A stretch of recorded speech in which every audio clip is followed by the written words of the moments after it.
আসসালামু আলাইকুম রহমতুল্লাহি ওবারাকাতুহু। সম্মানিত দর্শক, বাংলাদেশের যে দিল্লি কেন্দ্রিক রাজনীতি, এটি এখন তুঙ্গে। কে কিভাবে দিল্লির স্টার হবে, দিল্লির বন্ধু হবে, এবং ভারতীয় কূটনীতিবিদদের সঙ্গে কার কত সম্পর্ক রয়েছে, এটি এখনো পর্যন্ত প্রকাশ্যে আসেনি, কিন্তু গোপনে গোপনে বড় বড় রাজনৈতিক দলের যারা নেতৃবৃন্দ রয়েছেন, তারা নমিনেশনের জন্য, ভবিষ্যতের মন্ত্রী এমপি হওয়ার জন্য, রাজনীতিতে টিকে থাকার জন্য দিল্লির যে লবি, এই লবিটির পেছনে পাগলের মতো ঘুরছে। তাদের এই ঘোরাঘুরির কারণে যারা দলের নেতৃবৃন্দ রয়েছেন, সমর্থক রয়েছেন, বিএনপি এবং জামাতের আমজনতা, সাধারণ মানুষ, যারা মূলত ভারত বিরোধী একটা সেন্টিমেন্ট ধারণ করেন, তো সেই মানুষগুলো এখন রীতিমতো বিরক্ত, ত্যক্ত, অনেকে রীতিমতো বিদ্রোহ করেছে। আপনারা ইতিমধ্যে লক্ষ্য করেছেন যে জামাতের সঙ্গে দিল্লির একটা সম্পর্ক আছে বা হতে পারে, এরকম একটা সন্দেহ, জাস্ট একটা সন্দেহ, কোনো তথ্য নেই, প্রমাণ নেই। কিংবা ধরুন বিএনপির সঙ্গে দিল্লির একটা সম্পর্ক, বা বিএনপি দিল্লির একটা গ্রিন সিগন্যালের জন্য চেষ্টা করছে, ঠিক এরকম একটা সন্দেহ থেকে সামাজিক মাধ্যমে যারা কথাবার্তা বলেন, তাদের একটা বিরাট অংশ বিএনপি এবং জামাতকে গালাগাল দিচ্ছে। আবার সে সকল গালাগালের সঙ্গে সামঞ্জস্য রেখে বিএনপি এবং জামাতের যারা সাধারণ জনগণ, সাধারণ কর্মী সমর্থক, তারা এই দুটো দলকে যাচ্ছে তাই ভাষায় গালাগাল করছে।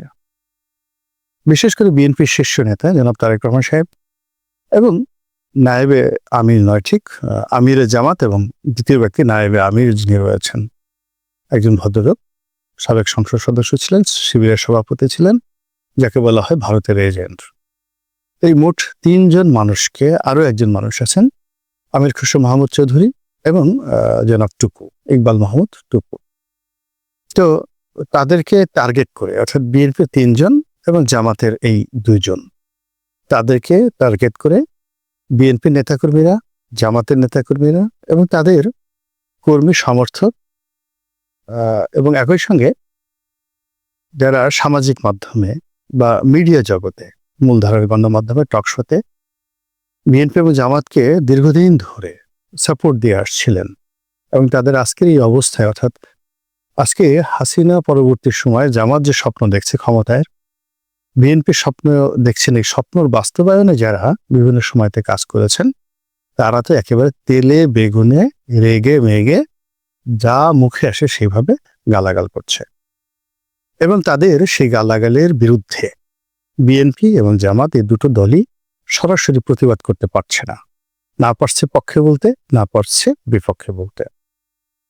প্রায় প্রতিদিনই বিএনপির সঙ্গে আওয়ামী লীগের কার কি আত্মীয়তা, আওয়ামী লীগের যারা বড় বড় লোক, যেমন ধরুন এস আলম, কিংবা সালমান এফ রহমান, কিংবা ধরুন বসুন্ধরা, এই ওনাদের সঙ্গে বিএনপি এবং জামাতের কাদের আগে কেমন সম্পর্ক ছিল আর ইদানিংকালে কেমন সম্পর্ক হয়েছে, এই বিষয়গুলো নিয়ে তুমুল আলোচনা চলছে।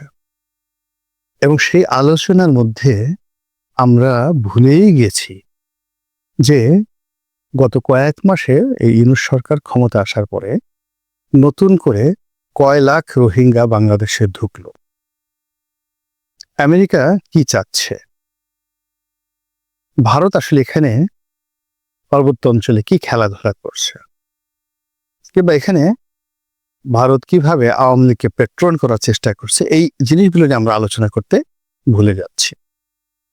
কিংবা এই মুহূর্তে বিএনপি এবং আওয়ামী লীগের মধ্যে যে চিরাচরিত দ্বন্দ্ব সংঘাত, সেটার পরিবর্তে জামাত এবং বিএনপির সঙ্গে যে দ্বন্দ্ব এবং সংঘাত শুরু হয়েছে, কিংবা হেফাজতের সঙ্গে জামাতের যে দ্বন্দ্ব সংঘাত শুরু হয়েছে, চরমোনাইয়ের সঙ্গে জামাতের যে দ্বন্দ্ব সংঘাত শুরু হয়েছে, এমনকি ডক্টর মোহাম্মদ ইউনূসের যে দ্বন্দ্ব সংঘাত শুরু হয়েছে, এইটা জনগণ এতটা এনজয় করছে এবং রাজনীতিবিদদেরকে দায়ী করছে। আর এই ফাঁকে সরকার যে কাজগুলো করতে চাচ্ছে, সরকারের যে মাস্টার প্ল্যানগুলো, বা সরকারকে যারা ক্ষমতায় বসিয়েছে বা পেছন থেকে যারা সরকারকে পেট্রন করছে, সেটা দিল্লি হতে পারে, আমেরিকা হতে পারে, চীন হতে পারে, তারা সেই জায়গাতে একেবারে শো শো শো করে বুলেট ট্রেনের গতিতে এগিয়ে যাচ্ছেন।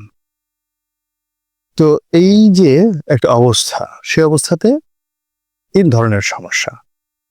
সে সমস্যা হলো যে আমাদের এই রাজনৈতিক অঙ্গনে আমরা যা শুনছি, যা দেখছি, সেটি বাস্তব নয়।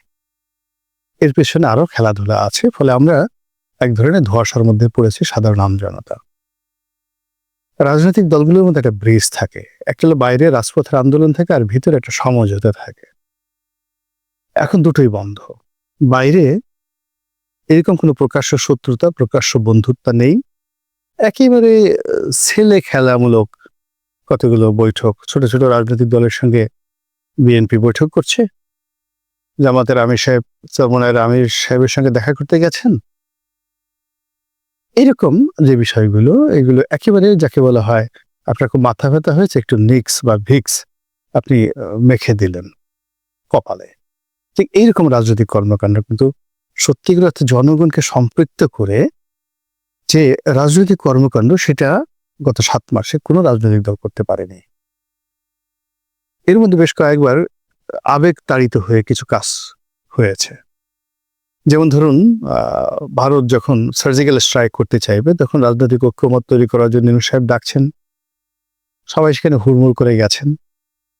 আবার এই যে March for Gaza, March for Palestine, এটাকে কেন্দ্র করে এখন একটা সমাবেশ, একের পর এক সমাবেশ হচ্ছে। এটা আবেগ তাড়িত, আবেগ কেন্দ্রিক, কিন্তু এর সঙ্গে কোনো রাজনীতি জড়িত নেই। এটার দ্বারা কোনো রাজনৈতিক দল সুফল তো পাবেই না, বরং রাজনৈতিক দলগুলো একটা বিপদ শুরু হয়ে যাবে যে এই যে মার্চ ফর প্যালেস্টাইন, তারা একটা সাধারণ অনুষ্ঠানে যদি 10 লাখ লোক আনতে পারে, তাহলে বিএনপি বা জামাত তাদের রাজনৈতিক কর্মকাণ্ডে যদি 50,000 লোক জড়ো করতে না পারে, সংগঠনকারীরা বলবে না, তোমাদের দ্বারা হবে না। তো এইভাবে রাজনৈতিক অঙ্গনে একের পর এক জটিলতা শুরু হয়েছে। আর সেই জটিলতার সুযোগটা নিচ্ছে আওয়ামী লীগ। আওয়ামী লীগের এই মুহূর্তে একমাত্র বন্ধু ভারত। 2 নম্বর হলো তাদের বন্ধু রয়েছে তাদের টাকা। তাদের টাকা আছে আর তাদের ভারত আছে। ফলে এই যে একটা ক্রিটিক্যাল মোমেন্ট চলছে বাংলাদেশের রাজনীতিতে, এই সময়টিতে পুরো পরিস্থিতিকে জটিল থেকে জটিলতর করার জন্য এবং এখানে একটা গেম খেলার জন্য আওয়ামী লীগ ভারতকে ব্যবহার করবে এবং তাদের অর্থকে ব্যবহার করবে। যেহেতু এই মুহূর্তে রাজনৈতিক দলগুলোর মধ্যে একটা বিশ্বাস চলে এসছে, বড় বড় রাজনৈতিক দলগুলো, যে আগামীতে ক্ষমতায় যেতে হলে ভারতের সহযোগিতা দরকার, আমেরিকার সহযোগিতা দরকার। তো আমেরিকার সহযোগিতার জন্য, ভারতের সহযোগিতার জন্য রাষ্ট্রীয় পর্যায়ে যে কথাবার্তাগুলো হচ্ছে, মন্ত্রী, এমপি, সেনাপ্রধান, তারপরে মিলিটারি ব্যুরোক্রেসি, সিভিল ব্যুরোক্রেসি, এটার পরিপূর্ণ সুফলতা পাচ্ছে বা সফলতা পাচ্ছে বর্তমান ডক্টর মোহাম্মদ ইউনূসের সরকার। এখানে রাজনৈতিক দলগুলোর কোনো রকম যোগাযোগ নেই এবং এখানে তারা এসে সরাসরি ইউনূস সাহেবের সাথে যোগাযোগ করছে এবং ইউনূস সাহেবের কাছে বলছে যে ঠিক আছে, আপনাকে করিডোর দিতে হবে, আপনাকে এটা করতে হবে, এটা করা যাবে না, ইত্যাদি ইত্যাদি। এবং সেখানে রাষ্ট্রে সরকার টু সরকার যে বেনিফিট, এটা রাজনৈতিক দলগুলো পাচ্ছেন, এর পুরোটাই ডক্টর মোহাম্মদ ইউনূস। আর ডক্টর মোহাম্মদ ইউনূস যেটা পাচ্ছেন, এটা অটোমেটিক এনসিপির বগলে চলে যাচ্ছে এবং তারা এই সুযোগগুলো গ্রহণ করে মূলত একটা কুল পরিবেশ রাখতে চাচ্ছেন এবং নির্বাচনটাকে পিছাতে চাচ্ছেন এবং তাদের ক্ষমতাকে দীর্ঘায়িত করতে চাচ্ছেন এবং অন্যান্য যে সকল আমলাতান্ত্রিক জটিলতা আছে তাদেরকে ভয় দেখাতে চাচ্ছেন এবং সেখানে তারা 100% সফল হয়ে গেছে। তারা পাকিস্তানের সাথে সফল হয়েছে, চীনের সঙ্গে সফল হয়েছে, ভারতের সঙ্গে তারা এখন পর্যন্ত অসফল বলা যাবে না, খুব বেশি কিছু পায়নি। ভারত অনেক কিছু থ্রেট দিচ্ছে মূলত একটা বার্গেনিং করার জন্য, কিন্তু আশাহত হওয়ার মতো এখনো ভারতের সাথে তেমন কিছু ঘটেনি। আর আমেরিকার সঙ্গে তো রীতিমতো একেবারে ক্লোজ টাইড ইন রিলেশনশিপ এই মুহূর্তে সবচেয়ে বেশি, মানে এই যে বিএনপির চাইতে, জামাতের চাইতে, আওয়ামী লীগের চাইতে সবচেয়ে বেশি সম্পর্কে ডক্টর মোহাম্মদ ইউনূস এবং তার সরকারের। কাজেই দেখুন, এখানে একটা আলাদা বলয় তৈরি হয়ে গেছে, ইউনূস ভার্সেস এই বাংলাদেশের যত রাজনীতি দলগুলো রয়েছে তারা। আরেকটা বলয় তৈরি হয়ে গেছে ডক্টর মোহাম্মদ ইউনূস ভার্সেস আওয়ামী লীগ এবং আওয়ামী লীগ ভার্সেস বাংলাদেশের অন্যান্য রাজনৈতিক দল। এখন আওয়ামী লীগ সরাসরি ডক্টর মোহাম্মদ ইউনূসের সঙ্গে এই মুহূর্তে কোনো কন্ট্রাডিকশনে ফাইটিংয়ে যাবে না। তারা বিএনপির সঙ্গে যাবে না, জামাতের সঙ্গে যাবে না, বরং জামাত এবং বিএনপির পক্ষ থেকে যদি কোনো বন্ধুত্বের আশ্বাস পাওয়া যায় তারা সেটাকে ব্যবহার করবে। তারা যে কাজটি করবে সেটা হলো ভারতের সঙ্গে যে সম্পর্কটা হতে পারে রাজনৈতিক লেভেলে এবং গোয়েন্দা লেভেলে রয়ের মাধ্যমে, এই জায়গাগুলোতে আওয়ামী লীগ একেবারে মুখস্থ এবং যারা আছে এরা সবাই তাদের সঙ্গে, ধরুন ভারতে পালিয়ে আছে কোনো একজন নেতা, এখন সেই নেতার সঙ্গে রয়ের এই বাংলাদেশের স্টেশন চিফ থেকে শুরু করে একেবারে হেড প্রধান যিনি আছেন তিনি, তারপরে নিরাপত্তা উপদেষ্টা অজিত দোভাল, এদের সঙ্গে আওয়ামী লীগের একেবারে দ্বিতীয় সারির যে সকল নেতৃবৃন্দ এখন ভারতে পলাতক রয়েছেন এবং যারা অতটা বিতর্কিতও নন, কিন্তু শেখ হাসিনা খুব ঘনিষ্ঠজন, তারা যেভাবে 1 মিনিটে তাদের সঙ্গে বৈঠক করতে পারেন, কথা বলতে পারেন, দেখা সাক্ষাৎ করতে পারেন, ওই অবস্থা এখনো বিএনপির বা জামাতের আসেনি। তাদের যদি কোনো সংযোগ থেকে থাকে সেই সংযোগটি তাদেরকে করতে হচ্ছে রয়ের ঢাকার যে স্টেশন চিফ তার মাধ্যমে, এর বিকল্প নেই। আর যে বৈঠকগুলো তারা করছে তারা সরাসরি দিল্লি গিয়ে তারা সেই বৈঠক করতে পারছে না। যদি স্টেশন চিফের ঊর্ধ্বে কোনো লোকের সাথে তাদের সম্পর্ক করতে হয়, কথা বলতে হয়, তাদেরকে তৃতীয় কোনো দেশে গিয়ে, সেটা লন্ডনে হোক, আমেরিকাতে হোক, মালয়েশিয়াতে হোক, সিঙ্গাপুর হোক, সেখানে গিয়ে তাদের সেই বক্তব্যগুলো দিতে হচ্ছে, কথাবার্তা বলতে হচ্ছে। এবং তারা এখনো পর্যন্ত ওখানকার যে রাজনৈতিক নেতৃবৃন্দ রয়েছেন, সেটা অমিত শাহ বলেন কিংবা নরেন্দ্র মোদী সাহেব বলেন অথবা আরো 1 ডজন বিজেপির নেতা, তাদের কারোর সঙ্গেই, ইভেন পশ্চিমবঙ্গে যারা আছেন, শুভেন্দু আছেন, বর্ণ যারা আছেন, তাদের কারোর সঙ্গে রাজনৈতিক লেভেলে সম্পর্ক করা তো দূরের কথা, টেলিফোনে হাই হ্যালো করার মতো অবস্থা তৈরি হয়নি।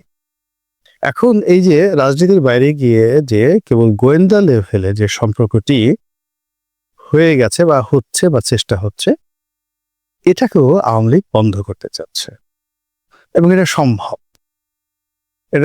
এটা জামাতও জানে এবং বিএনপি জানে। এর কারণে এই সকল গোয়েন্দা সংস্থাগুলো প্রায় ডবল স্ট্যান্ডার্ড করে। তারা এখানে আসে, তারা টাকা দেয় এবং টাকা নেয়, ঘুষ দেয় এবং ঘুষ খায়, দুটো একসঙ্গে করে। তো এরা ওই বিভিন্ন সময় আওয়ামী লীগের মনোনয়ন দেওয়ার কথা বলে অনেক রয় কর্মকর্তা অনেকের কাছ থেকে কোটি কোটি টাকা ঘুষ খেয়েছে, নমিনেশনও দেয়নি, টাকাও খেয়ে ফেলেছে। তো এরকম ঘটনা আছে। কাজেই আওয়ামী লীগ যদি ঘুষ দিতে চায়, রয়ের লোকদেরকে ঘুষ দিতে চায় এবং এই কানেক্টিভিটিগুলো যদি তারা বন্ধ করে দিতে পারে, এবং যেটা হওয়ার সম্ভাবনা খুবই বেশি, সেক্ষেত্রে দেখা যাচ্ছে যে এই রাজনীতিতে এখন এই বাংলাদেশে সঙ্গত কারণেই ডক্টর মোহাম্মদ ইউনূসের একটা রমরমা অবস্থা তৈরি হয়ে যাবে। ডক্টর মোহাম্মদ ইউনূস যত শক্তিশালী হবেন, দেশের যারা এখন এখানে রাজনীতি করছে তারা তত অগুরুত্বপূর্ণ হয়ে পড়বেন। আর এখানে যারা রাজনীতি করছেন তারা যত অগুরুত্বপূর্ণ এবং দুর্নাম এবং বদনামের শিকার হবেন, ততই আওয়ামী লীগের উপস্থিতি অনিবার্য হয়ে পড়বে, শেখ হাসিনার উপস্থিতি অনিবার্য হয়ে পড়বে এবং আওয়ামী লীগের রাজনীতিতে পুনর্বাসিত হওয়ার যে একটা সুযোগ, সেই সুযোগ তৈরি হবে। ফলে আওয়ামী লীগ এখন 2 হাতে খেলছে। আমেরিকাতে তারা সর্বোচ্চ বিনিয়োগ করছে বিভিন্ন অ্যাঙ্গেলে, বিএনপি এবং জামাতকে সেই তাদের যে সোশ্যাল কানেক্টিভিটি, তাদের যে পলিটিক্যাল কানেক্টিভিটি, তাদের যে স্টেট টু স্টেট কানেক্টিভিটি, এই জায়গাগুলো বন্ধ করে দেওয়ার জন্য। আর সেটাতে তারা একটা মোটামুটি সফলতা অর্জন করেছে। আপনার ইতিমধ্যেই আমেরিকার কিছু কর্মকাণ্ড এবং আমেরিকাতে বসবাসরত প্রবাসীদের কিছু কর্মকাণ্ড দেখেই আপনারা বুঝতে পেরেছেন যে ওখানে আওয়ামী লীগ কতটা সফল হয়েছে। এখন তারা দিল্লিতে কেবলমাত্র নিজেদের স্বার্থ দেখছেন, এটার জন্য একটা গ্রুপ আছে, আর বিএনপি এবং জামাতকে দিল্লির সঙ্গে সম্পর্কটা কাট আপ করে পুরো দিল্লিকে Awami based, Delhi means Awami League, Awami League means Delhi, এরকম। মানে এখানে অনেকটা সতীনের মতো, যে কোনো অবস্থাতে সতীন অ্যালাউ করা হবে না। তো বাংলাদেশের কারোর সঙ্গে নরেন্দ্র মোদীর সম্পর্ক হোক, তার সরকারের সম্পর্ক হোক, কংগ্রেসের সম্পর্ক হোক, এই জায়গাগুলো আওয়ামী লীগ বন্ধ করার জন্য সর্বোচ্চ চেষ্টা চালিয়ে যাচ্ছে। আর এটা তাদের জন্য আরো বেশি সহজ হয়ে যাবে যে এই মুহূর্তে বাংলাদেশে আমেরিকান বিরোধী যে মনোভাব রয়েছে তার চেয়ে ভারত বিরোধী মনোভাব খুব তুঙ্গে, এবং এই ভারত বিরোধী মনোভাব তুঙ্গে ওঠানোর জন্য যদি আওয়ামী লীগ সেই যাকে বলা হয় বিনিয়োগ করে বিএনপি এবং জামাতের মধ্যে যে সকল মানুষ ভারতের সাথে লবিস্ট হিসেবে কাজ করছেন তাদেরকে যদি গণসূত্র বানিয়ে দেওয়া যেতে পারে, সেটা আলটিমেটলি বিএনপির ক্ষতি হবে, জামাতের ক্ষতি হবে এবং আওয়ামী লীগের লাভ হবে। এবং সেই কাজগুলি এখন পুরোদমে চলছে বলেই আমার বিশ্লেষণে মনে হচ্ছে। মহান আল্লাহ আমাদের সবাইকে হেদায়েত দান করুন এবং হেফাজত করুন। আসসালামু আলাইকুম ওয়া রাহমাতুল্লাহি ওয়া বারাকাতুহু।